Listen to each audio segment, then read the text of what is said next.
Well, there was a bankruptcy in 1933, which was the real reason why they created the Great Depression of 29. To get people to beg for social insurance. Now, here in Canada, we call it social insurance. In the United States, they fought revolutionary wars and they fought civil wars, and they understood that security was a better word. It sounded better to the Americans, and so to sell it to the Americans, they called it social security. But they themselves call it social insurance, and that's what it is. Okay, so now having said that, I'll go back to this document, which you can get from the freedompool.org online. And this was a meeting. Okay, this is what House said. Very soon, every American will be required to register their biological property. That's the birth certificate. They will be required to register their biological property in a national system designed to keep track of the people and that will operate under the ancient system of pledging. By such methodology, we can compel people to submit to our agenda, which will affect our security as a chargeback for our fiat paper currency. Every American will be forced to register or suffer not being able to work and earn a living, the sin. They will be our chattel. That means slaves, it means collateral. You're secured as collateral. They will be our chattel, and we will hold the security interest over them forever. By operation of the law merchant, under the scheme of secured transactions. Americans, by unknowingly or unwittingly delivering the bills of lading to us, will be rendered bankrupt and insolvent, forever to remain economic slaves through taxation, secured by their pledges, the birth certificate. They will be stripped of their rights and given a commercial value designed to make us profit, and they will be none the wiser. For not one man in a million could ever figure out our plans. And if by accident one or two would figure it out, we have in our arsenal plausible deniability. After all, this is the only logical way to fund government, by floating liens and debt to the registrants in the form of benefits and privileges. This will inevitably reap us huge profits beyond our wildest expectations and leave every American a contributor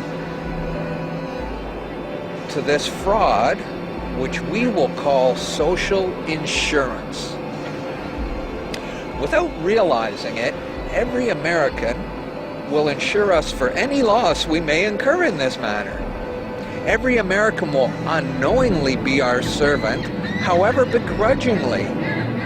The people will become helpless, and without any hope for their redemption, we will employ the high office of the president of our dummy corporation to foment this plot against America.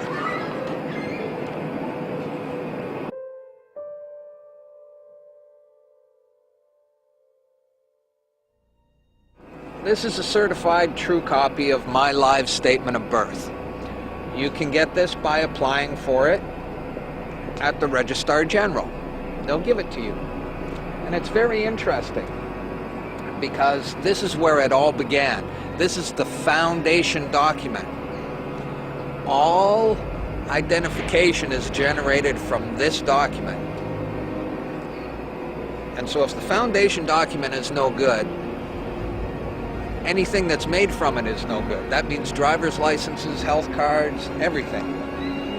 Now what they did here, this is exactly what he meant when he said, "Soon, every American will be required to register their biological property." Now, your parents didn't realize what they were doing when they filled this out, and these didn't exist before 1933. Birth records were recorded in scripture, and these only came into being in 1933 when they hatched this plan. They created a corporate fiction with a name just like yours. In doing this, they registered and monetized the spirit and soul of a living being. This denotes ownership. And when your parents were tricked into filling this out, they allowed your spirit and your soul to be monetized. And futures were sold on you.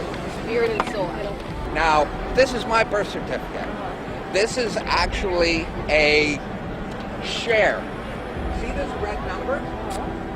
This A, I'm born in Canada, this is a Class A share. Now, this is called a cusp number. And all securities require a cusp number. And that's what this is. And you are held as collateral to secure the debt, which our government owes to international bankers. So you and me and all these people here are actually collateral. And we don't even own our lives. We are chattel. And we believe we're free. I made an application to the Registrar General, and I got my original social insurance application. Now, before they sent it to me, they put a little piece of paper over this before they photocopied it, because my friend has his, and they didn't block this out, and when you hold it up, you see Bank of Canada. It is said that the best slaves are the ones who don't know that they're enslaved, and we all have invisible chains on us, and we don't know it. What truth? That you are a slave here.